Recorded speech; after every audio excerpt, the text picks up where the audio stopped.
Hi friends, welcome back to my YouTube channel target education with Dinesh Verma. आज हम लोग देखेंगे कि फसलों में प्री इमरजेंस क्या होता है, पोस्ट इमरजेंस क्या होता है, इनका उपयोग प्री इमरजेंस का उपयोग कैसे किया जाता है, पोस्ट इमरजेंस का उपयोग कैसे किया जाता है। तो प्री इमरजेंस में और पोस्ट इमरजेंस में किन रसायनों का या शाकनाशी का उपयोग किया जाता है उसके बारे में अच्छे से डिस्कस करते हैं और स्टेप बाय स्टेप समझते हैं। इसमें सबसे पहले हम लोग देखते हैं कि अंकुरण से पूर्व किन का उपयोग किया जाता है, अंकुरण के बाद किन का रसायनों का उपयोग किया जाता है। तो इसमें है कि सबसे पहले प्री इमरजेंस और पोस्ट इमरजेंस दो हैं। तो पहले प्री इमरजेंस का मतलब है कि फसल बुआई के पश्चात खरपतवारों के उगने से पूर्व या बाद, लेकिन फसल के अंकुरण से पूर्व यानी हमने फसल की बुआई तो कर दी है लेकिन उसमें अंकुरण ना हुआ हो, खरपतवार उगाए हों या ना उगाए हों, इसलिए मैटर नहीं करता। तो उसमें हम किन रसायनों का उपयोग करेंगे। तो इसमें हम सबसे पहले हमारा हो जाएगा एट्राजिन। क्या हो जाएगा हमारा? एट्राजिन, एलाक्लोर, बूटाक्लोर, पेंडिमेथिलिन और मैट्रिबुजिन। क्या है? मैट्रिबुजिन। इनका उपयोग करना उत्तम रहता है। ये प्री इमरजेंस के अंतर्गत आते हैं, इनका उपयोग किया जाता है। फिर हम लोग देखते हैं पोस्ट इमरजेंस क्या है। पोस्ट इमरजेंस के बारे में अच्छे से डिस्कस करते हैं और स्टेप बाय स्टेप समझते हैं। पोस्ट इमरजेंस का मतलब है कि यह शाकनाशी फसल अंकुरण के बाद खड़ी फसल में प्रयोग किया जाता है। यह शाकनाशी का उपयोग फसल अंकुरण के बाद खड़ी फसल में प्रयोग किया जाता है। ने किसी फसल की बुआई कर दी है, उसके बाद खड़ी फसल में जिन रसायनों का उपयोग किया जाता है या जिन दवाइयों का उपयोग किया जाता है उसे हम पोस्ट इमरजेंस कहते हैं, अंकुरण के बाद कहते हैं। तो इसमें सबसे पहले हमारा जाएगा 2,4-D। क्या हो जाएगा? 2,4-D। फिर आइसोप्रोट्यूरान जो पूर्ण रूप से अपने यहाँ प्रतिबंधित हो चुका है। फिर प्रोपेनिल। क्या है? प्रोपेनिल। इसका उपयोग करेंगे। फिर इसमें है कि मृदा में अवशेष के आधार पर का मतलब है कि कुछ ऐसे रसायन होते हैं जिनका उपयोग हम मृदा में करते हैं तो उनका प्रभाव कुछ ही समय के लिए होता है। 1 सप्ताह, 2 सप्ताह या 10 दिन, 15 दिन, 20 दिन, कुछ ऐसे होते हैं जिनका प्रभाव वर्षों तक रहता है मृदा पर। तो उसके आधार पर हम देखते हैं। तो मृदा में अवशेष के आधार पर उसका वर्गीकरण किया गया है, उससे हम देखते हैं। इसमें है जीरो अवशेष, जिसे नॉन रेजिडुअल कहते हैं। क्या कहते हैं? नॉन रेजिडुअल, जिसे जीरो अवशेष कहा जाता है। इसके बारे में हम देखते हैं। तो इसमें कि इन खरपतवारनाशियों का प्रयोग करने पर भूमि में विषैला प्रभाव कुछ समय के लिए रहता है। तो जीरो अवशेष हैं जिसे नॉन रेजिडुअल कहते हैं। तो इनका उपयोग जब हम खरपतवारनाशियों का उपयोग करते हैं तो भूमि पर या मृदा में इनके विषैला प्रभाव कुछ ही समय के लिए होता है और कुछ समय पश्चात वो स्वतः ही खत्म हो जाता है, जो नॉन रेजिडुअल के अंतर्गत आते हैं, जिसे जीरो अवशेष कहते हैं। तो इन खरपतवारनाशियों का प्रयोग करने पर भूमि में विषैला प्रभाव कुछ समय के लिए ही होता है। इसमें कौन कौन से आएंगे जो नॉन रेजिडुअल के अंतर्गत आते हैं। तो इसमें हमारा हो जाएगा डाइक्वाट। क्या हो जाएगा? डाइक्वाट, पैराक्वाट और ग्लाइफोसेट, जिसे ग्लाइडर कहते हैं। ग्लाइफोसेट हो जाएगा। इनका उपयोग अगर हम करते हैं अपने मृदा में खरपतवारनाशियों के लिए तो इनका उपयोग करने के कुछ ही समय बाद इनका उपयोग 1 सप्ताह या 2 सप्ताह के 3 सप्ताह के अंतर्गत बाद इनका प्रभाव स्वतः खत्म हो जाता है। और फिर नेक्स्ट इसमें हम देखते हैं अवशेष खरपतवारनाशी।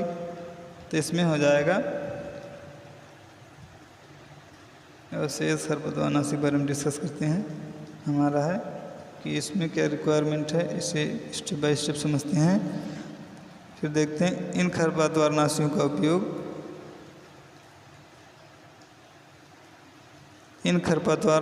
का भूमि में लंबे समय तक विषैला प्रभाव रहता है।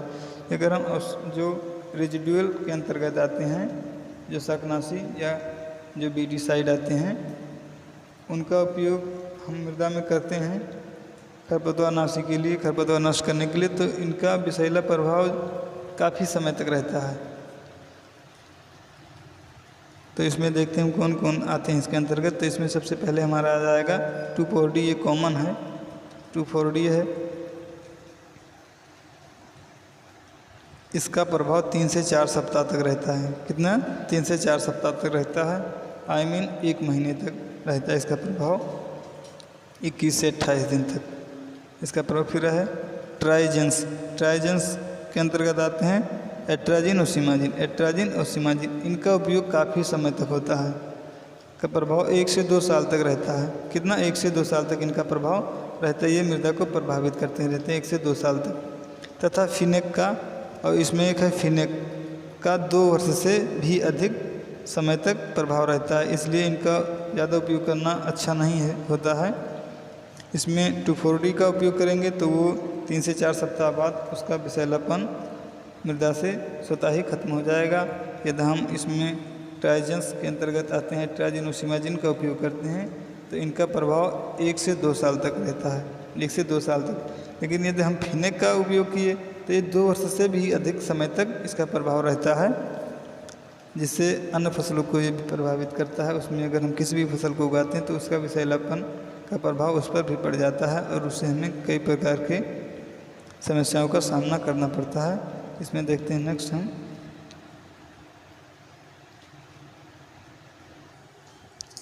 फिर इसमें नेक्स्ट देखते हैं मृदा धूमक शाकनाशी, जिसे सॉइल फ्यूमिजेंट कहते हैं। मृदा धूमक शाकनाशी जिसे सॉइल फ्यूमिजेंट कहते हैं, ये क्या होते हैं इनके बारे में स्टेप बाय स्टेप समझते हैं और डिस्कस करते हैं। इनका प्रभाव भूमि में कुछ समय तक रहता है। जो सॉइल फ्यूमिजेंट होते हैं मृदा धूमक शाकनाशी, इनका प्रभाव भूमि में कुछ ही समय तक रहता है। इनमें कौन कौन से आते हैं? इसमें आ जाएगा हमारा मिथाइल ब्रोमाइड। क्या आ जाएगा? Methyl bromide. दूसरा हमारा आ जाएगा मीथेन, आ जाएगा क्या है? मीथेन आ जाएगा। तो इनका उपयोग भूमि पर कुछ ही समय तक प्रभाव रहता है, उसके बाद स्वतः ही खत्म हो जाता है। फिर इसमें नेक्स्ट देखते हैं हम शाकनाशियों की कार्यविधि के आधार पर वर्गीकरण। कुछ शाकनाशियों का वर्गीकरण की कार्यविधि के आधार पर किया गया है, उसके बारे में अच्छे से देखते हैं, डिस्कस करते हैं। तो इसमें हमारा है संपर्क खरपतवारनाशी कौन है और देखते हैं संपर्क कौन है और सिस्टेमिक कौन है। तो इसमें सबसे पहले हम देखते हैं शाकनाशियों की कार्यविधि के आधार पर उनका वर्गीकरण किया गया, उसके बारे में देखते हैं।